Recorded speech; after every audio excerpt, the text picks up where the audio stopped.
Thank you for having me. Well, congratulations on the film. I've had a chance to sit down and watch it, and you do such an amazing job, so congratulations.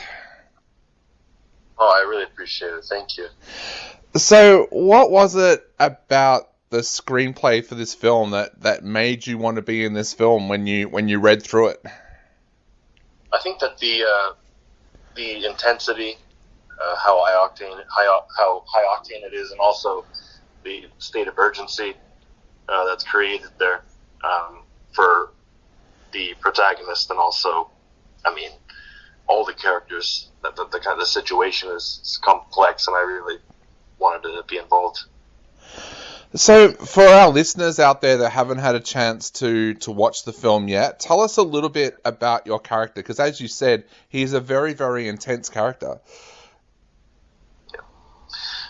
Thank you. Yeah, I mean, his name is Adrian Rybakov. He's ex-Spetsnaz, the Russian military, for those that don't know.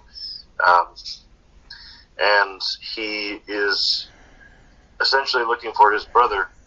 His brother was I don't know if you would call it kidnapping at that point, because it was U.S. military operation that they basically abducted his brother when he was sleeping, and he's doing everything he can to find his general, that General Welch in the movie, that would know exactly where his brother is, and he's not uncommon. He's not unknown to torture people, even, and to basically cause terroristic acts in order to get what he needs. I thought that's what made him such an interesting character, because even though he is basically a terrorist, you understand why he's doing what he's doing, because he wants to find his brother. Did you find that was something for you playing the part as well, that you were able to bring into that role? Definitely. I mean, that for me, that was my relief on being able to play a terrorist, but that he was more so of a freedom fighter in his eyes, and also that he was looking for his brother. I think that made him a redeemable villain. Definitely someone that I wanted to, bring to the big screen. Yeah. So when you first found out that you were playing the role, do you then go out and do some research into freedom fighters like that? Like, do you go and do research into guys that were in the IRA that would call themselves freedom fighters that the rest of the world would call terrorists? I definitely have I've definitely done a lot of research on that before. I mean, Soviet defense of Afghanistan, the defense of the Soviet invasion of Afghanistan, and also, in any part of the world where there's been some kind of movement like that, or figure that has presented himself similar to Adrian. Yeah. One of the things that really struck me about your role in this film too was your accent. Your accent was faultless, and you continued it all the way through the film. Tell us a little bit about doing the research for that accent, and did you work with a vocal coach as well? I truly appreciate you. Thank you. I actually speak enough Russian to get by. Maybe if I were to live in Moscow part time or something. But so I definitely used the real Russian sounds and pronunciation of the English words until it became natural. Awesome. So, tell us a little bit about what it was like on set, because as you said, you're in some very intense scenes like where you're torturing a soldier at the start and later on with the hostages. What are those scenes like to film? Like, what happens when the director suddenly yells cut? Like, how do you take away that intensity then and then start talking to your co-stars as normal again?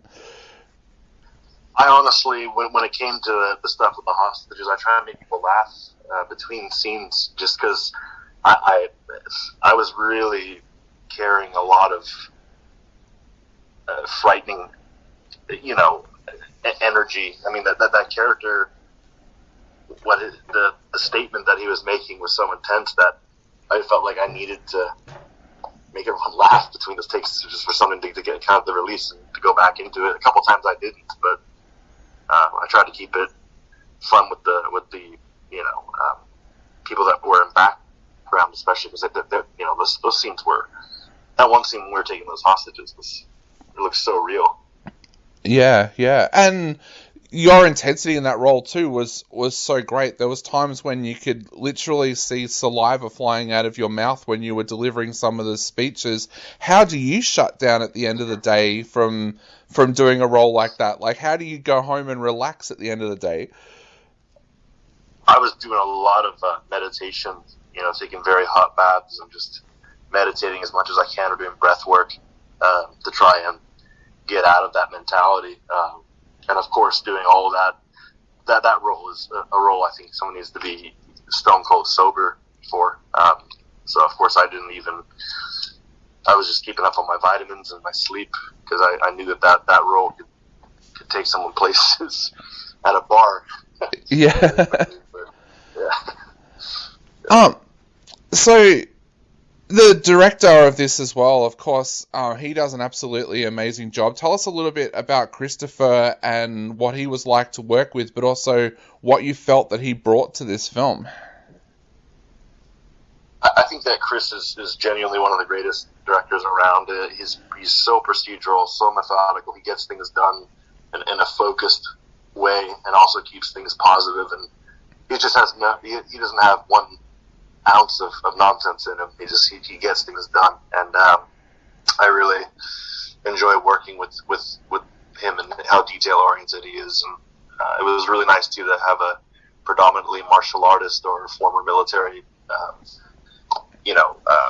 cast. I mean, it was very cool working with other martial artists like that that are also into the acting and great actors as well. Like, yeah, how much advice do you ask from them, like, given their background and their experience, for your role? How much advice do you ask for them between takes and things like that? From Chris, or? Yeah, and from the cast as well, with their great backgrounds in martial arts and things.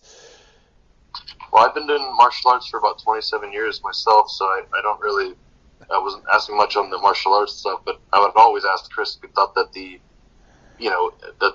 vision was being manifested, and that I was, definitely delivering what he was envisioning.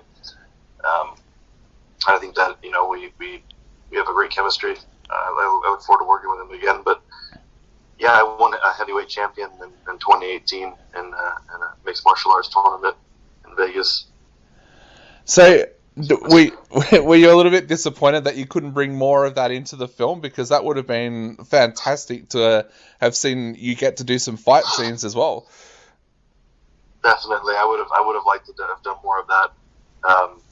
I think that maybe if there was like a prequel or something like that, we could start to explore that more, because the martial art I do particularly is Russian martial arts. So it's we could have done that, but I think that next time for sure.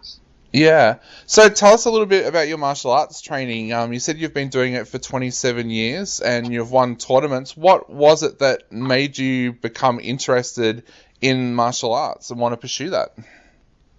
I started at 3. I mean, just one of my first memories is being there training, and then when I went to high school, I started to compete in wrestling and started to have tremendous success. I trained with Hoist Gracie as well in jiu-jitsu, and Terry Claybon in boxing, and from there I started to do MMA, and there were talks about potentially me going into Olympics when I was doing wrestling in high school. But of course, my true calling with the arts of cinema and music took over. But yeah, I mean, I have a lot of history with fighting, and with especially the grappling and kickboxing and stuff like that. Yeah. One of the places where this interview is going to go live on radio is going to be in Thailand, where, of course, there's a great Muay Thai boxing tradition, but also MMA is very, very big there. Have you ever thought about going to countries like Thailand to do some of the Muay Thai boxing or anything like that? I've done some training in Thailand, but I haven't fought there. I mean, I'm definitely one of the, I guess, actors and one of the few actors in Hollywood that actually is interested in doing a couple MMA fights in the future. Awesome. Well, we can't wait to see that. And of course, the big fight in this film was between Sean and Mark. Were you on set when that happened, and were you able to offer some advice to them? I didn't get to see that when they were filming it, but those guys are, they reached a very high level of martial arts training, and they're very, very good at choreography as well. We had such an excellent team as well for the choreographers. Yeah. One of the things I loved about this film was, even though that it was filmed on a low budget, you can't tell from any of the action sequences or explosions or anything like that. What was your first thought when you sat down and watched this film from start to finish about the look and feel of the film? I thought it was magnificent. I mean, it was staggering. I was surprised too. I mean, it's just it looks incredible. Yeah. CGI and everything. You mentioned about a prequel before. Is that something that's been talked about, or is that something that you would be really interested in going back and doing? It's definitely something I'm really interested in going back and doing. I haven't heard anyone talking about it, but it's something that my friend Jesse Cove and I once talked about, because it'd be so fun to go back and do a prequel with him. Awesome. Well, one of the things that really struck me about this film was that when it finished and I was sitting down and talking to my wife about it because she watched it with me, we were talking more about you as the villain in this film. Quite often villains are what are remembered from films rather than heroes sometimes. What are some of the villains that you look up to in films? Like, was there a certain performance or something that you went and watched to get into this role, or for you personally, who are those classic villains in cinema that you always remember? There was a villain in the movie The Saint. I remember seeing that was Russian. He had the bun and everything in his hair. He had this just really awesome energy to him. Also, of course, my father's performance as Castor Troy. These are legendary villains that some pull from. And then, of course, I did a lot of stuff just naturally, just thinking about who Adrian is, and really asked him to come to me. And I think that my meditation and focus really got me through playing him. Yeah. You mentioned before as well about meditation getting you through this.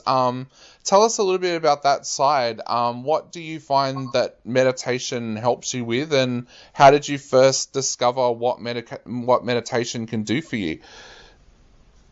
I started getting into it just when I really started to take control of my mental health and my life in my mid-20s. I started to really experiment with transcendental meditation, and also just the act of being in a state of observation and deep breathing.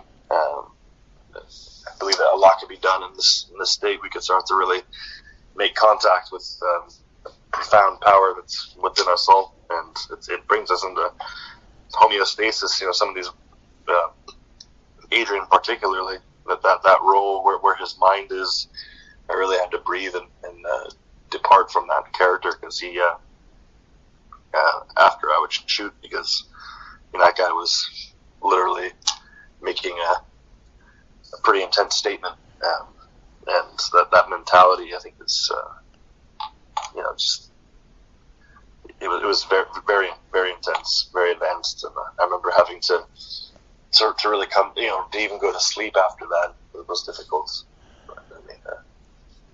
Definitely. Well, mate, I know we are running out of time very, very quickly. So just before I go, I wanted to ask, what have your fans looking forward to for coming out for you soon? Because I know that Hollywood's in a weird place at the moment because of the pandemic, but what have you been working on, and what have you got coming out very, very soon? My music is definitely going to be something, surfacing more of coming up pretty soon. I mean, my manager is liking what's being created, and we're gonna have a pretty badass single or two coming out. Awesome. Well, mate, we'll definitely look out for those.